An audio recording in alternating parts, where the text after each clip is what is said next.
Merci, Monsieur le Président. Mon cher collègue, donc tout d'abord, permettez-moi de saluer votre décision de reporter la concertation initialement prévue entre juillet et août à la rentrée de septembre. Nous savons bien que la période estivale est peu propice à ce type de consultation.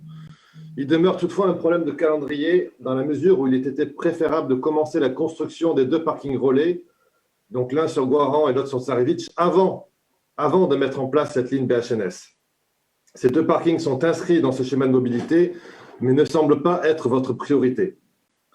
Un renforcement de l'offre de transport pour, on va dire, doubler la ligne 1 est nécessaire, mais doit continuer à permettre la cohabitation entre tous les modes de transport, y compris la voiture, la grande oubliée, quand bien même elle serait électrique ou à hydrogène. Et par conséquent, soucieux de prendre en compte l'avis de l'ensemble des concernés par ce projet, je m'interroge donc sur les questions ou les choix qui seront proposés lors de cette concertation. Vous pourriez les interroger sur l'ordre de priorité, à savoir le BHNS ou les parkings d'abord.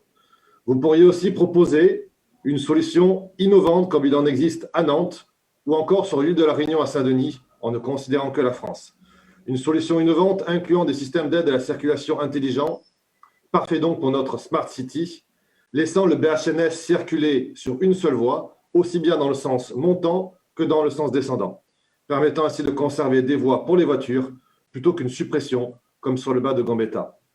Et donc, Monsieur le Président, pour ne pas avoir à qualifier les concertations parallèles aux vôtres de fausses ou trafiquées, de manière dont vous avez qualifié les pétitions citoyennes de riverains lors de notre dernier conseil municipal, je vous invite à préparer le sujet de la concertation justement en amont avec les principaux concernés, plutôt que de vouloir passer en force. Je vous remercie.